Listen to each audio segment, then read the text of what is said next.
एक गांव में बहुत अजीब सी घटना हो रही थी, जहां उस गांव के लोग रात्रि के समय गायब हो जा रहे थे। ऐसे ही गांव वाले बहुत ही ज़्यादा परेशान थे और इसका हल कोई निकाल नहीं पा रहा था।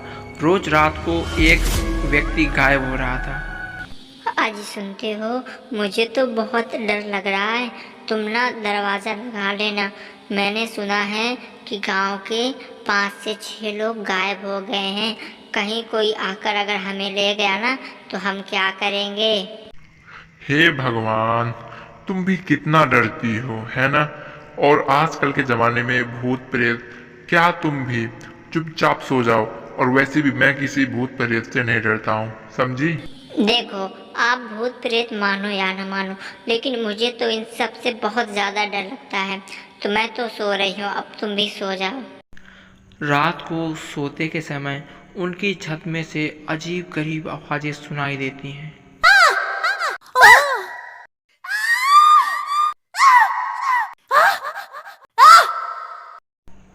उन आवाज़ों को सुनकर रामू की पत्नी उठ जाती है और वह अपने पति को जगाती है।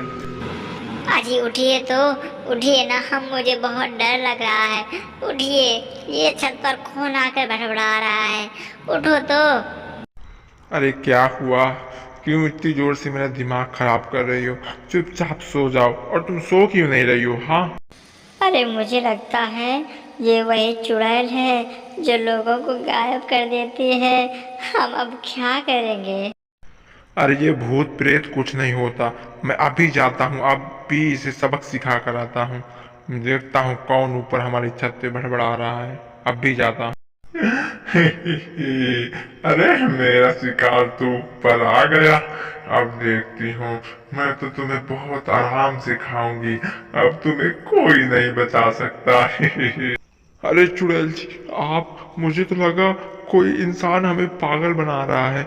मुझे तो पता ही नहीं था कि भूत प्रेत भी होता है।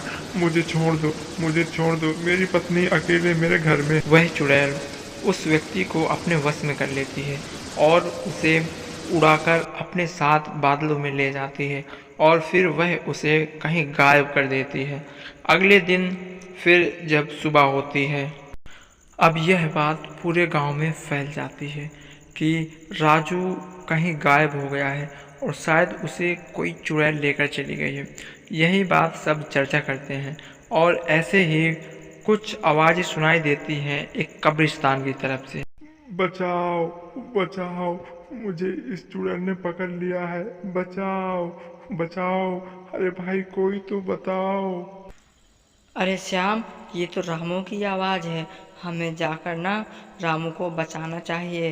वो भी तो हमारे गांव का है और वैसे भी रामू तो हमारा दोस्त है कि नहीं। गांव के कुछ लोग तो मना कर देते हैं इस डर से कि चुड़ैल कहीं उन्हें भी न खा ले, लेकिन श्याम और जो रामू के दोस्त थे अखिलेश, श्याम और अखिलेश दोनों तैयार होते हैं उस चुड़ैल के पास जाने के लिए और वो बहुत ही ज़्यादा हिम्मत बांधकर उस रास्ते निकल पड़ते हैं जहाँ पर कब्रिस्तान था।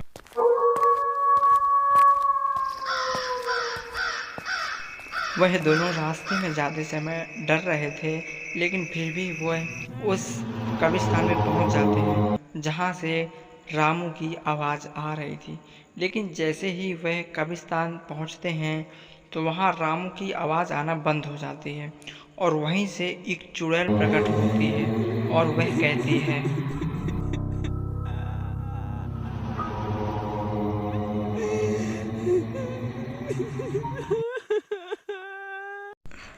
चुड़ैल जी, हमें छोड़ दीजिए। हम तो अपने दोस्त को बचाने आए थे और यहाँ तो मेरे दोस्त की आवाज़ आ रही थी, लेकिन तुम यहाँ कैसे।